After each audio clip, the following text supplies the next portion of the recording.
Hello students, यहाँ पर हम लोग देखेंगे क्लास 10 के एनसीईआरटी मैथ और एनसीईआरटी मैथ में यहाँ पर एक्सरसाइज 9.1 का ये 10वें नंबर का प्रश्न हम लोग देख रहे हैं। प्रश्न क्या कह रहा है, और जरा पढ़ते हैं फिर समझते हैं। प्रश्न कह रहा है हमारे पास एक 80 मीटर चौड़ी सड़क है, तो ये जो बी और डी दिख रहा है ना, ये तुम्हारा 80 मीटर चौड़ी सड़क है जो हमने बना दिया है। सड़क के दोनों ओर आमने सामने समान लंबाई के दो खंभे लगे हुए, तो ये एक खंभा हमारा ए बी है और दूसरा खंभा हमारा क्या है, ई डी है। और इस दोनों खंभों की लंबाई जो है वो एच मीटर है। ठीक है, इन दोनों खंभों के बीच सड़क के एक बिंदु से खंभों के शिखर का उन्नयन कोण क्रमशः 60 डिग्री और 30 डिग्री है। अब अगर देखेंगे ए बी खंभा है, ए बी खंभे के शिखर यानी शिखर जो ए है, ए से अगर देखेंगे तो यहाँ पर जो उन्नयन कोण बन रहा है सी पर वो 30 डिग्री का बन रहा है। और दूसरा जो खंभा ई डी है, ई डी खंभे के शिखर से जो उन्नयन कोण बन रहा है सी पर वो 60 डिग्री का बन रहा है। अच्छा एक बात बताना, अब अगर ये हमारा पूरा 80 है, यहाँ से लेकर के बी से लेकर डी तक 80 है, तो अगर हम मान ले यहाँ डी सी बराबर यदि x माने तो हमारा बी सी बराबर कितना हो जाएगा, 80 - x। नहीं समझ में आया? देखो यहाँ से अगर हम मान लो सपोज ये पूरा 80 है, बी डी क्या हमारा 80 है, अगर सी से लेके डी तक अगर आ जाए हमारे पास, सी से डी तक अगर हम 20 मान ले, सी से डी अगर 20 मान ले, तो बी सी कितना हो जाएगा, बी सी कितना होगा, ये निकाल देंगे तो हमारा बी सी बच जाएगा ना, मतलब ये 60 बच जाएगा। कहने का मतलब ये है ना, तो ये समझो।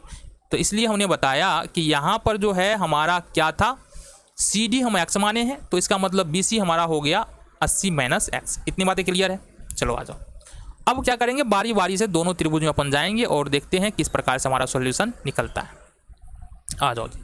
तो सबसे पहले देखते हैं त्रिभुज ई डी सी में, त्रिभुज ई डी सी में कोण डी बराबर है 90 डिग्री, इसलिए ये हो गया समकोण त्रिभुज। और समकोण त्रिभुज में है तो इसमें त्रिकोणमितीय अनुपात लगा सकते हैं। अभी हम जो खेल रहे हैं ना, वो किस में खेल रहे हैं, एक तो ऊंचाई है हमारे पास और दूसरा हमारा क्या है, आधार। आधार ही में ही हमको क्या निकालना क्या है, दोनों खंभों की ऊंचाई और खंभों से बिंदु की दूरी ज्ञात करें। तो दो बात निकालना है, एक तो हमको निकालना है सी डी और दूसरा निकालना है ई डी, यही दोनों में हमको चलना है। अब देखो यहाँ से अगर 60 डिग्री के सामने वाली भुजा देखे तो ये लंब होगा, ये आधार होगा सी डी। इस वाले त्रिभुज में देखिए 30 डिग्री के सामने वाली भुजा एच लंब हो जाएगा और बी सी हमारा आधार हो जाएगा। मतलब लंब और आधार में ही चलना है, और लंब और आधार में जब भी जाते हैं तो हमेशा tan थीटा का प्रयोग करते हैं। तो यहाँ पर सबसे पहले त्रिभुज आएंगे त्रिभुज ई डी सी में, और ये 90 डिग्री हो गया, इसलिए tan c बराबर लिखेंगे, tan c बराबर यहाँ से लिखेंगे। और जब tan c का प्रयोग करें तो सामने वाली भुजा लंब यानी कि हो जाएगा हमारा ई डी और आधार हमारा हो जाएगा सी डी।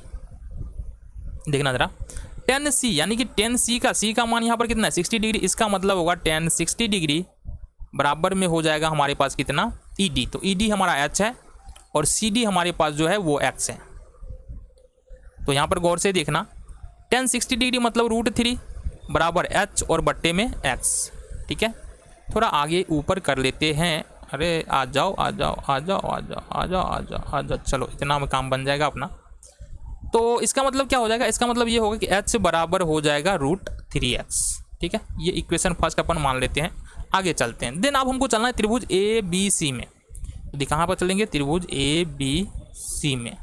इसमें देखेंगे तो अगर इसमें tan 30 डिग्री लगा ले या tan c लगाए तो क्या होगा, tan c बराबर सामने वाली भुजा हो जाएगा ए बी लंब और बी सी हमारा हो जाएगा आधार। tan c का मतलब क्या है कि tan c का मतलब है कि हमारे पास c का मान यहाँ 30 डिग्री है, तो tan हो कर देंगे 60 डिग्री।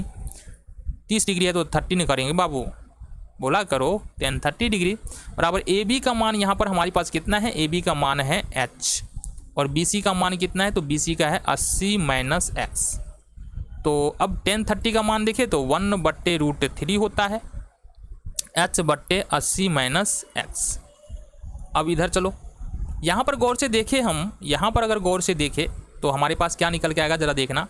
कोना कोनी गुना करेंगे √3h बराबर हो जाएगा यहाँ से 80 - x, 80 - x, या h बराबर यदि हम देखेंगे, h बराबर देखेंगे तो ये होगा 80 - x और बट्टे में √3। ये हो गया इक्वेशन सेकेंड। आ जाओ जी आगे चलते हैं अपन। वही ये क्या हो गया, चलो है सब, ये क्या हो जाता है, आगे चलो जी। यहाँ पर इतना हमारा काम बन जाना चाहिए, इतना में हमारा काम बन जाना चाहिए। तो इसको अपन क्या करते हैं, यहाँ से ले लेते। चलो जी हो गया, चलो जी।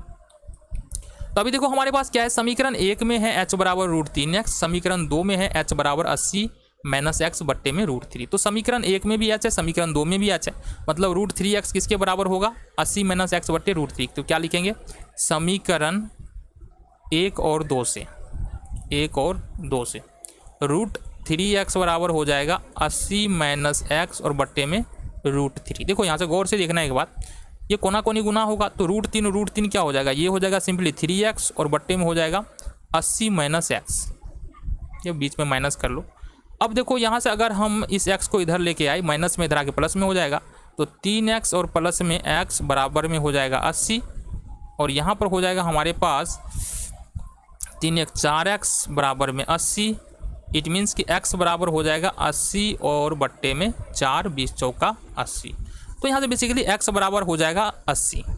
ठीक है, यानी कि हमारे पास जो पहले खंबे से C की जो दूरी थी वो 20 मीटर हो जाएगा, और दूसरे खंबे से दूरी हो जाएगा कितना, देखना यहाँ ऊपर चलेंगे तो पता चलेगा तुम्हारा। यहाँ पर देखो D से C की दूरी x हमने माना था, तो x हमारा कितना निकला 20। अब यहाँ से B से C की दूरी निकालना है हमको, जो है हमारा 80 माइनस एक्स। तो ये निकाल लेंगे हम,